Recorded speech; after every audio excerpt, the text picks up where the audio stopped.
आकाशवाणी देहरादून से प्रस्तुत हैं प्रादेशिक समाचार। पहले मुख्य समाचार। प्रधानमंत्री नरेंद्र मोदी ने आकाशवाणी से मन की बात कार्यक्रम में लोकसभा चुनाव में संविधान और लोकतांत्रिक प्रणालियों में अपना विश्वास दोहराने के लिए देशवासियों का आभार व्यक्त किया।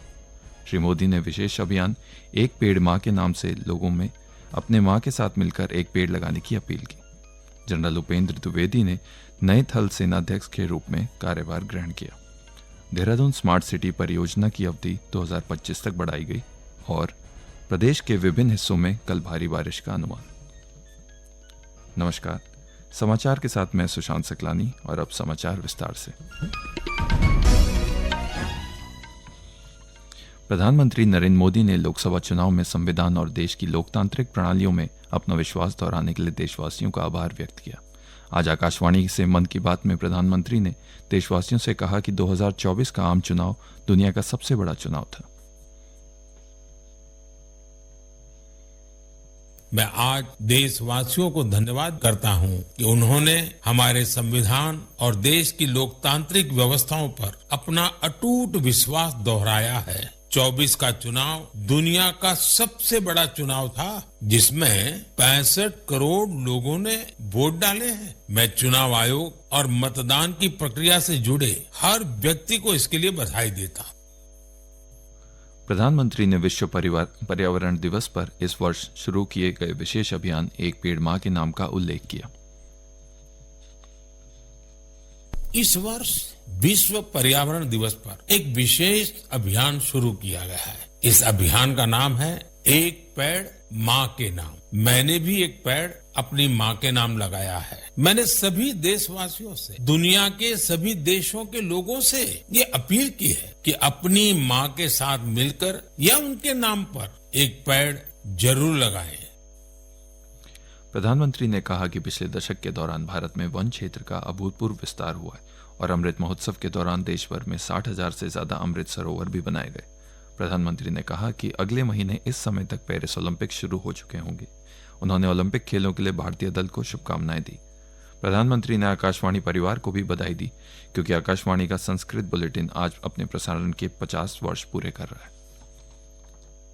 मम प्रियाः देशवासिनः अद्य अहम किंचित चर्चा संस्कृत भाषायाम आरभे। आप सोच रहे होंगे कि मन की बात में अचानक संस्कृत में क्यों बोल रहा हूँ। आज 30 जून को आकाशवाणी का संस्कृत बुलेटिन अपने प्रसारण के 50 साल पूरे कर रहा है। मैं ऑल इंडिया रेडियो परिवार को बधाई देता हूँ। मुख्यमंत्री पुष्कर सिंह धामी ने देहरादून के क्लेमेंट टाउन स्थित बौद्ध मठ में प्रधानमंत्री नरेंद्र मोदी के मन की बात की 111वां संस्करण सुना। प्रधानमंत्री द्वारा कार्यक्रम में वृक्षारोपण को बढ़ावा देने के आह्वान पर श्री धामी ने सभी प्रदेशवासियों से इस मानसून सीजन में अधिक से अधिक पौधारोपण कर पर्यावरण संरक्षण और संवर्धन के अपने योगदान देने की अपील की। मुख्यमंत्री ने कहा कि हरेला में प्रदेश भर में व्यवस्थित तरीके से पौधारोपण किया जाएगा जिसे अभियान के तौर पर संचालित किया जाएगा।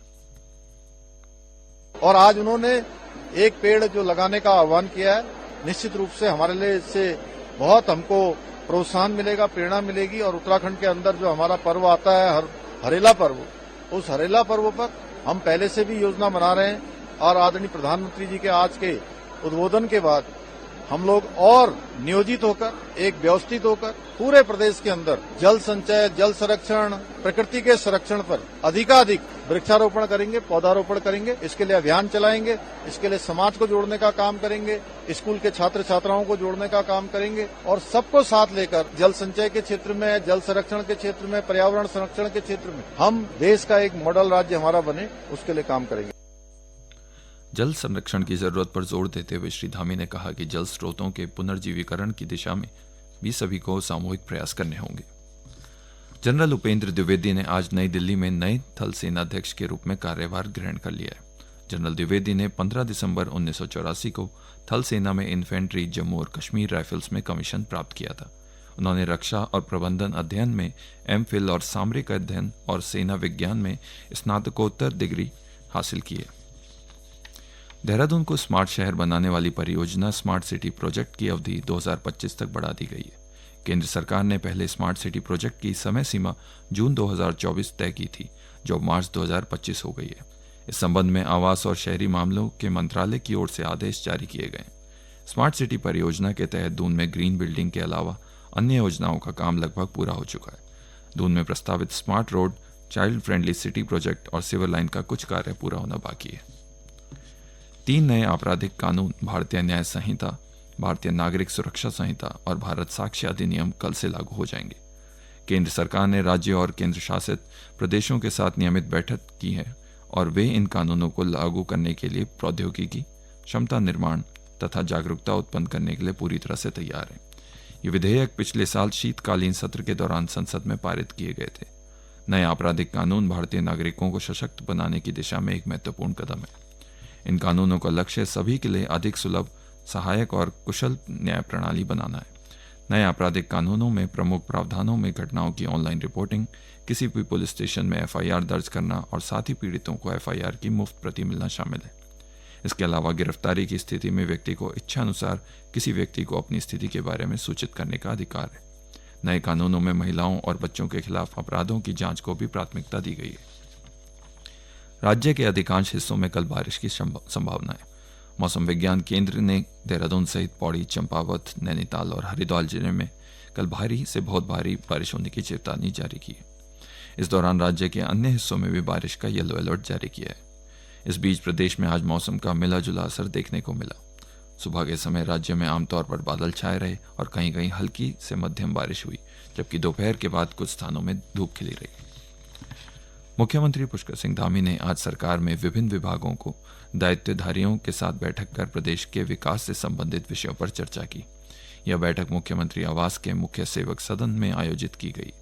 बैठक में मुख्यमंत्री ने कहा कि दायित्वधारी सरकार और जनता के बीच एक सेतु के रूप में कार्य करते हैं। जन भागीदारी से समृद्धि के संकल्प को साकार करने में इनकी महत्वपूर्ण भूमिका है। उन्होंने उपस्थित सभी पदाधिकारियों से सरकार द्वारा संचालित विभिन्न जन कल्याणकारी योजनाओं को आम जन तक पहुंचाने के लिए समर्पण भाव से कार्य करने का आह्वान किया। अल्मोड़ा के सियालीधार स्थित मानसखंड विज्ञान केंद्र में आज बौद्धिक संपदा अधिकार विषय पर एक दिवसीय कार्यशाला आयोजित की गई। कार्यशाला में सोबन सिंह जीना राजकीय मेडिकल कॉलेज अल्मोड़ा के छात्रों, शोधार्थियों, किसानों और वैज्ञानिकों ने हिस्सा लिया। कार्यशाला में वैज्ञानिकों ने बौद्धिक संपदा अधिकार के बारे में प्रतिभागियों को विस्तार से बताया। मुख्य व्याख्यान देते हुए डीआरडीओ के पूर्व अधिकारी डॉक्टर पीएस नेगी ने कहा कि बौद्धिक संपदा विषय पर बहुत बारीकी से कार्य करने की आवश्यकता है ताकि क्षेत्र का विकास हो सके। उन्होंने कहा कि जब तक लोगों को यहाँ की उत्पादकता के पेटेंट के बारे में जानकारी नहीं होगी, तब तक इसे रोजगार के रूप में नहीं अपनाया जा सकता। मानसखंड विज्ञान केंद्र के प्रभारी डॉक्टर नवीन चंद्र जोशी ने कहा कि राज्य के प्रत्येक जिले में आईपीआर केंद्र स्थापित किए गए हैं ताकि स्थानीय उत्पादों को पेटेंट कराया जा सके। रुद्रप्रयाग जिले के चिकित्सालय में पहली बार कूले का सफल प्रत्यारोपण किया गया। जिला चिकित्सालय के सीएमएस व वरिष्ठ orthopaedic surgeon doctor Manoj Badoni और उनकी टीम ने यह सफल ऑपरेशन किया। इससे पहले रुद्रप्रयाग में कूल्हे के ऑपरेशन के लिए निजी अस्पताल जाना पड़ता था। डॉक्टर बडोनी ने कहा कि अब कूल्हे की हड्डी के ऑपरेशन के लिए मरीज को देहरादून या फिर अन्य चिकित्सालयों में जाने की आवश्यकता नहीं है। जिला चिकित्सालय में ही निःशुल्क ऑपरेशन किया जा रहा है। अंत में मुख्य समाचार एक बार फिर।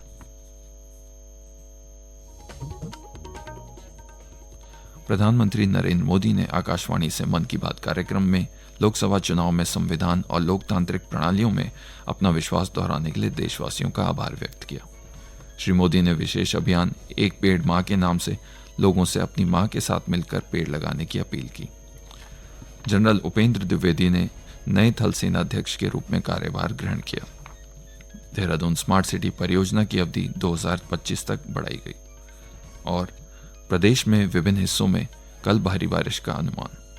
इसके साथ ही प्रादेशिक समाचार का यह बुलेटिन समाप्त हुआ। नमस्कार।